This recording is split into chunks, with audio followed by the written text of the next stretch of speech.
안녕하세요, 민티저입니다. 오늘은 다시 가성비 컴퓨터 시리즈를 이어가 보도록 할게요. 제온으로 만드는 50만원짜리 가성비 컴퓨터입니다. 근데 제가 제온을 계속 다루다 보니까 알게 된 사실이 하나 있는데요. 제 생각에는 제일 좋은 가성비는 한 25만원에서 35만원 사이 정도 되는 그런 구성인 것 같고요. 최대로는 한 60만원 정도까지는 가성비가 있는 것 같긴 하지만 그 이상으로 가면 조금 의미가 없어질 것 같아요. 왜냐면은 CPU만 한 맥시멈 10만원 정도로 살 수가 있어야지 가성비가 좋다라고 할 수가 있는데요. 근데 제온 CPU도 알리익스프레스에서 산다고 해도 10만원이 조금 넘어가는 순간부터 갑자기 가격이 훅 오르기 시작하거든요. 하지만 아무튼 오늘은 50만원으로 제가 맞춰봤고요. 아직은 가성비가 좋은 편에 속하는 것 같아요. 그럼 자리를 옮겨서 부품 소개를 드릴게요. 첫 번째는 CPU입니다. 지난 영상에서도 나왔었던 8코어 16스레드를 갖고 있는 제온 E5 2630V3입니다.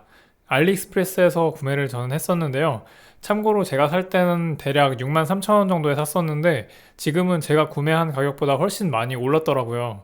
최근에는 79,000원 정도 하는 것 같아요. 하지만 그래도 아직은 8코어 16스레드 치고 가성비가 좋은 편으로 보이는데 요거보다 조금 더 가격이 올라가면은 사기 좀 애매해지긴 할 것 같아요. LGA 2011 V3 소켓을 사용하고요. 이 소켓은 제온 CPU 뒤에 V3나 V4가 붙은 것들만 사용할 수 있어요.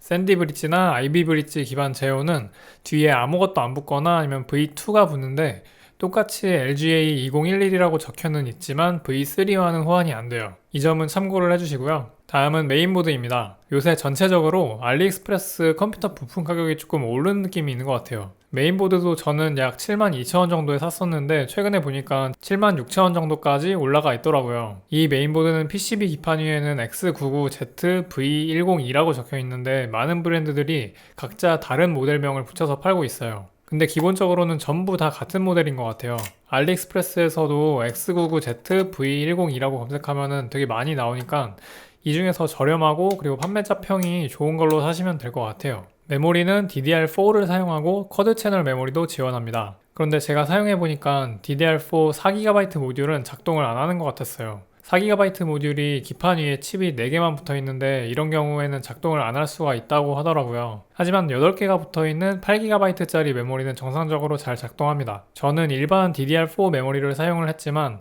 서버용 ECC 메모리도 사용할 수가 있고요. 그리고 NVMe SSD와 SATA SSD를 둘 다 지원해서 SSD의 종류에 구애받지 않고 쓸 수도 있습니다. 그리고 이 영상에서는 메인보드에 개조 바이오스를 적용해서 CPU 올코어 터보 부스트를 한 상태로 테스트를 진행을 했고요. 제 영상 중에서 올코어 터보 부스트에 대한 영상이 따로 있으니까 참고를 해주시면 좋을 것 같아요. 다음은 메모리입니다. 삼성전자의 DDR4 8GB 모듈 2개를 사용을 해서 총 16GB로 구성을 했고요. 가격은 저는 61,000원 정도에 샀던 것 같은데 최근에 보니까 조금씩 메모리 가격이 떨어지는 것 같더라고요. 그래서 지금 기준으로는 59,000원 정도에 살 수 있는 것 같아요. 뭐 메모리는 별 말씀을 안 드릴게요. 메모리는 그냥 삼성전자가 표준이에요.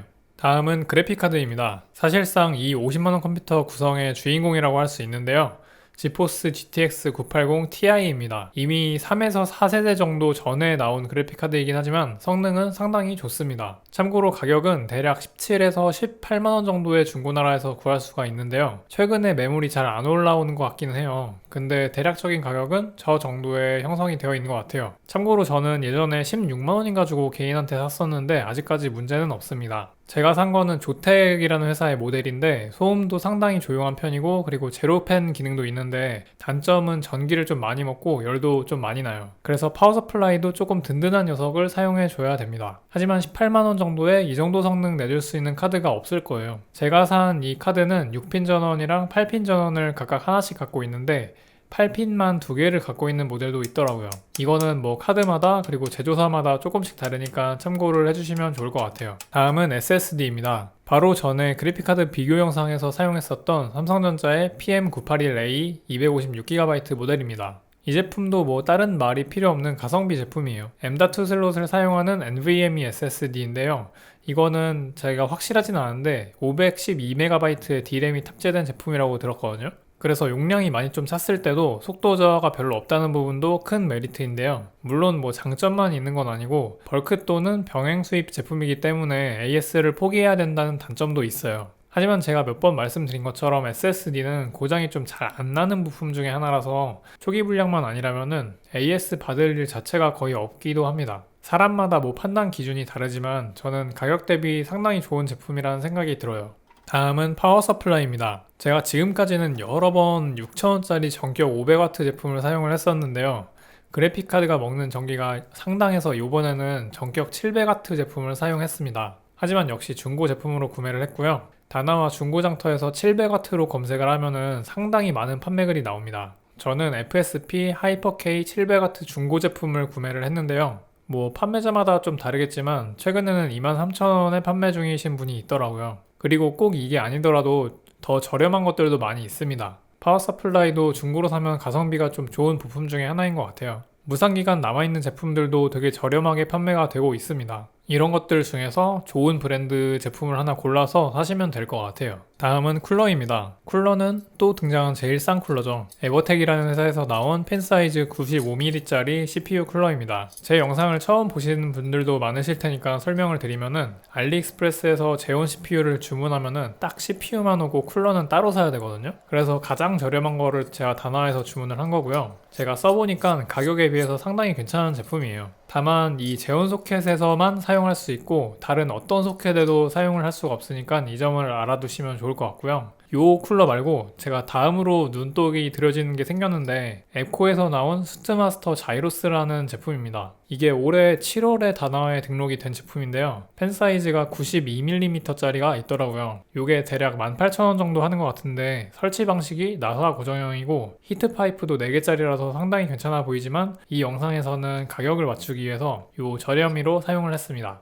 마지막으로는 케이스입니다. 케이스는 앱코에서 나온 엔코어 커넬이라는 모델인데요. 상당히 많은 케이스들이 전면에 3개의 RGB 펜을 붙여서 화려하게 장식해서 나오는데 이 모델은 뭐 전면 RGB는 아니지만 120mm짜리 일반 펜이 3개가 달려있어서 쿨링 측면에서는 전혀 문제가 없습니다. 사이드 패널도 강화 유리로 되어 있어서 내부의 RGB본 감성을 보기에도 좋아요. 근데 가격이 22,500원 밖에 안 합니다. 나는 꼭 전면에 RGB 펜이 달려 있어야 된다 하시는 분이 아니라면은 오히려 좀 약간 점잖은 느낌도 있으면서 옆쪽으로는 RGB 감성도 살리고 가격도 저렴한 좋은 제품이라고 생각이 됩니다. 등록 날짜를 보니까 역시 다나와에 등록된 지가 얼마 안 됐더라고요. 올해 6월에 등록이 된 제품이었습니다. 그래서 이번 영상에서는 이 제품을 사용을 했습니다. 이렇게 모든 부품을 구매하는데 약 50만 5천원이 들었는데요. 여기서 그래픽카드 가격이 거의 20만원을 차지합니다. 그래픽카드가 10만원에서 15만원 사이 정도에 살 수 있는 게 없어요. 이게 없다는 말이 라데온 RX 580을 성능면에서 이길 수 있는 카드가 없다는 말인데요. 그만큼 RX 580이 최고의 제품이긴 하지만 가성비가 좋다는 뜻이고 그거를 넘어서는 카드를 사려면은 대략 10만원을 더 줘야 된다는 뜻이 됩니다.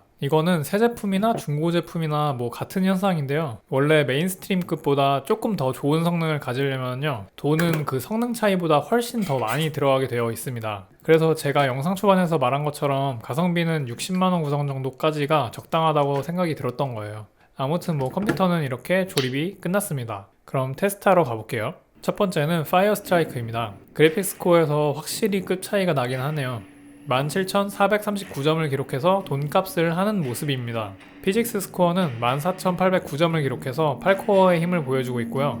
총점은 14,708점을 기록을 했습니다. 참고로 GTX 1660 슈퍼도 파스 그래픽 점수는 대략 17,000점 정도가 나오는데요. 다이렉트 11 기반의 게임에서는 거의 비슷한 수준으로 보면 될 것 같아요. 다음은 타임스파이입니다. 그래픽 스코어는 5,472점, 그리고 CPU 스코어는 6,330점을 기록했습니다. 타임스파이는 다이렉트 12 기반 테스트인데요.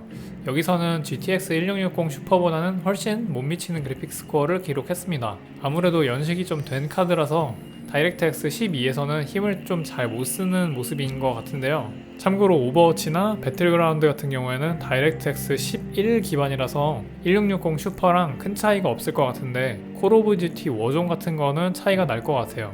다음은 시네벤치 릴리즈 20입니다. 멀티코어 점수는 2891점, 싱글코어 점수는 304점을 기록을 했는데요. 싱글 점수는 라이젠 5 1600보다 조금 떨어지는 수준이긴 한데 멀티코어 점수는 뭐 거의 비슷한 정도입니다. 다음은 크리스탈 마크입니다. SSD의 성능을 측정하는 테스트인데요. 읽기 속도는 초당 약 3500MB 정도가 나왔고요.